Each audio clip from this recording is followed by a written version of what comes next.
สบายดีทุกคนกันเลยเนาะเศร้าของมื้อนี้ทางแฟกเองก็ได้มากินซอยจุเนาะเบิ่งตามนี้เลยอันนี้คือซอยจุเนาะแล้วก็มีซีนแล้วก็ผักขี้ริ้วเนาะขี้ริ้วบักแซ่บๆเลยของแก้มก็มีเนาะผักขาวทองแบบนี้เลยขาวทองมะเขือแล้วก็มะเขือเนาะมะเขือหลายๆได้บ่แม่นแต่มากเดียวได้หลายๆได้เนาะมะเขือ ที่สำคัญเนาะที่สำคัญของมื้อนี้ก็เจลนี่บ่พลาดเลยเนาะขมเปี๊ยะเลยทุกคนยังบ่ทันได้ซอยเนาะตอนนี้ก็ประมาณอยู่7 โมงเนาะ7 โมงกว่าเดี๋ยวเราจะมาเฮ็ดเป็นซอยซีนแต่ว่าแท้ที่จริงแล้วเป็นซีนแดงเลยแต่ว่าทางแฟกล่างให้มันนั้นแล้วมันจะเป็นแบบเมืองๆแบบนี้เนาะตามนี้เลยเห็นบ่คักๆเลยแหละมื้อนี้กินคนเดียวน้องเดือนบ่กินนำแล้วก็ขี้ริ้วแบบนี้เลยมายุมายะจังซี่ล่ะขี้ริ้วเนาะมามากินกันเลยบัดนี้เนาะเดี๋ยวจะซอยซีนนี่ก่อน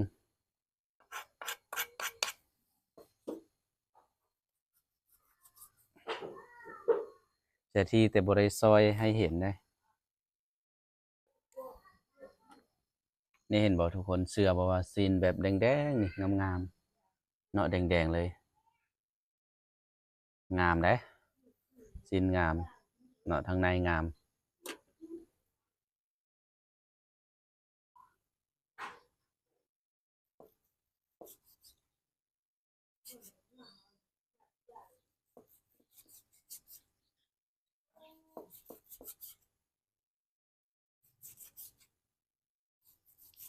อาจจะโดนน้อยหนึง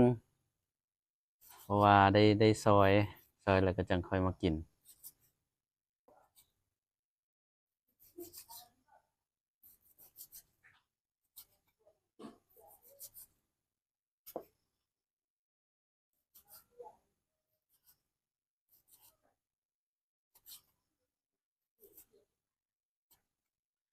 อากาศดีๆเนาะเช้าของมื้อนี้ลืมรายงานเนาะอยู่ที่บ้านน้ำท่วมเมืองน้ำบากแขวงหลวงพระบางเนาะอยู่ที่แฟกอยู่ในปัจจุบันนี้เดี๋ยวเฮาซอยเป็นที่เรียบร้อยแล้วเอาเลยแบบนี้เลยเนาะเดี๋ยวจะซอยตัวนี้ตืมเนาะพาคิริวตืมพาคิริวกับบักคักๆนะ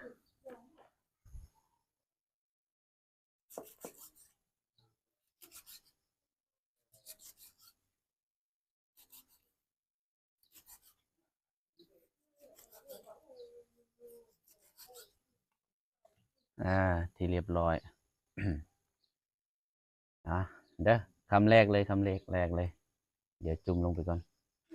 ขออนุญาตเอามือเนาะเอามือเด้อแบบนี้เลยขมขนาดเลยขมอีหลีอีรอแท้หรอเด้ออืม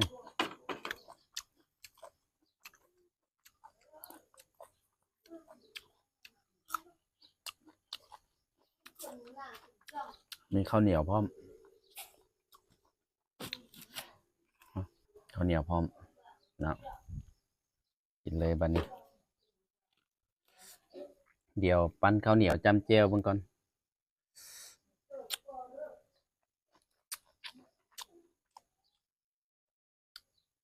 สุดยอด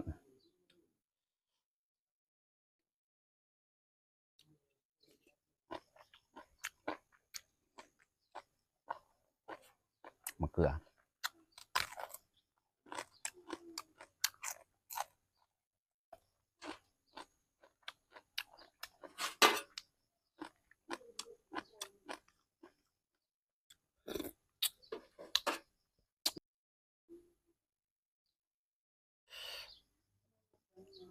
ขี้ริ้ว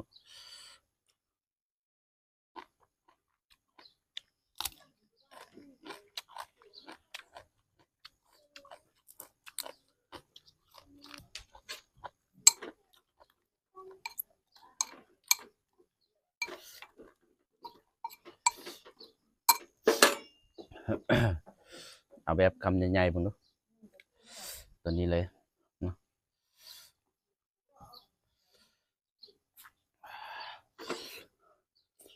อืม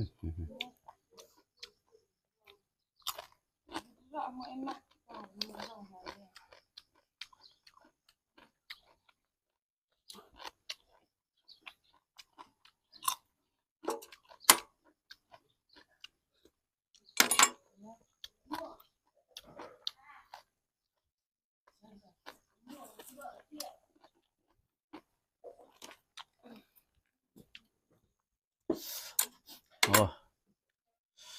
ครับอืมอืม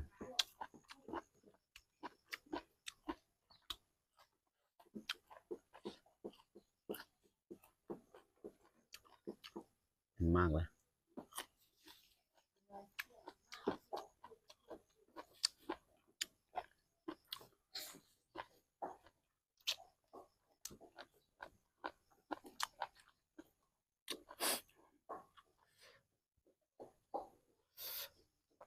ไม่ได้กินดดแล้วเด้ เป็น2 ทิศแล้วนี่เนาะพอจุเกือบเข้าเดือนแล้ว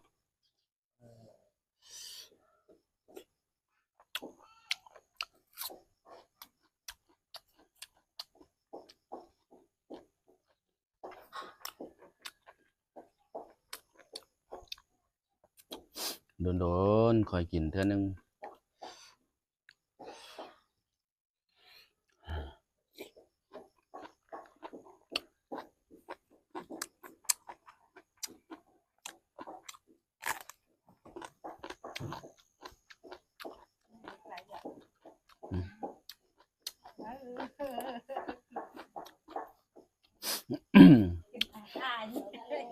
ตาม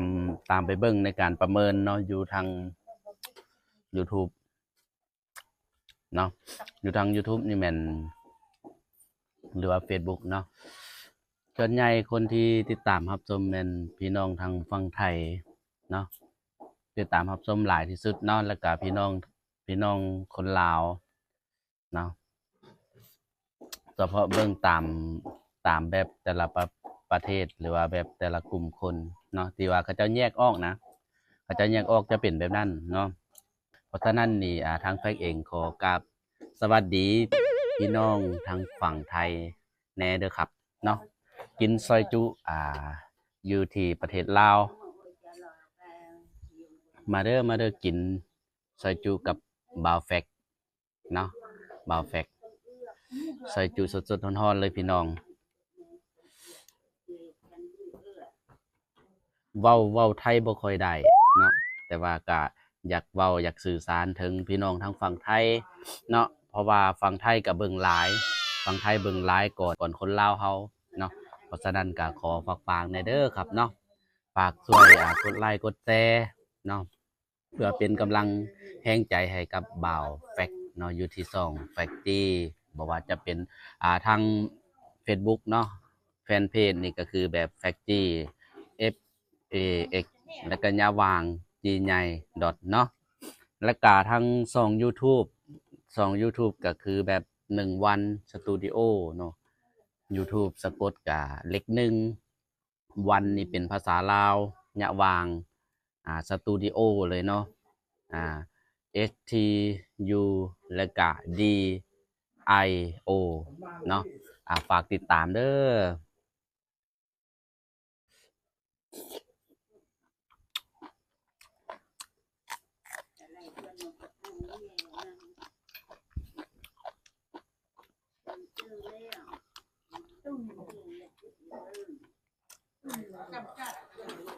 อืมหืมอืมตกปากตกมือ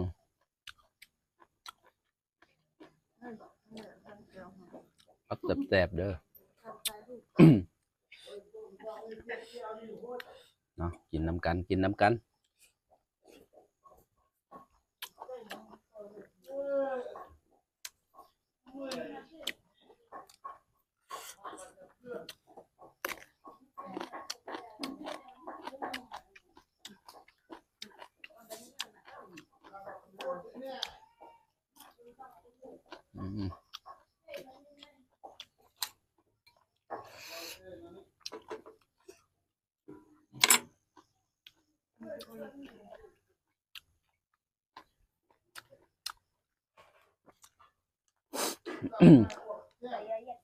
อ่าซีนสดๆงามๆพี่น้องเนาะอยู่บรรยากาศอยู่หน้าเฮือนหน้าเฮือนแฟกอยู่ที่หลวงพระบางเนาะอ่า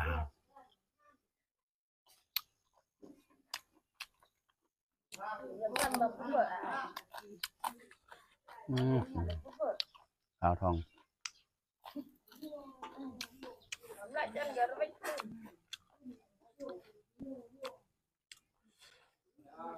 จะปั่นหน่อยหนึ่งอันนี้แม่ไปอันลวกเธออันนั้นไหมพอป้านไหมเราก็ยากอยู่โอ้โหคักหลายพี่น้อง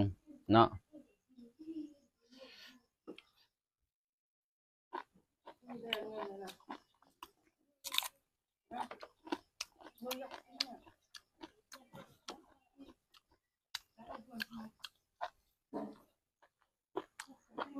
เป็นอย่างละกินข้าวนมสาวล่า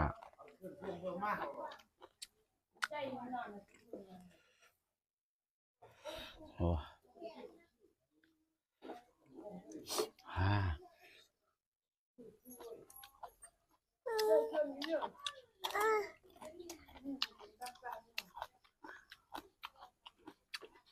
เพชรอีลี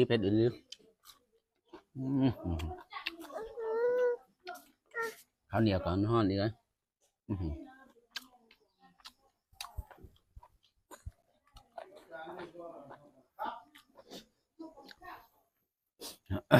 แขกบริเซินหลาย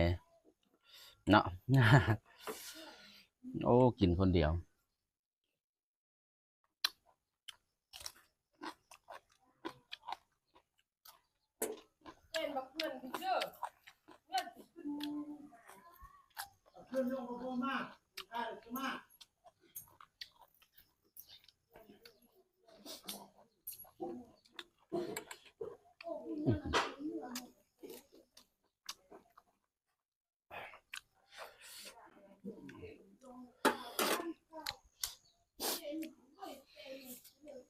อ่าจุ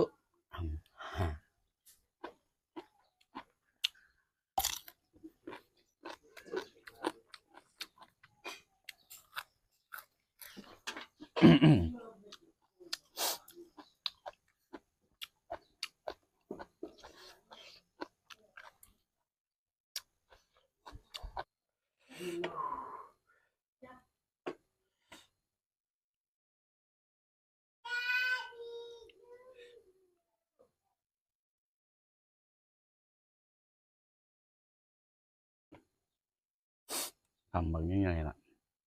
เนาะ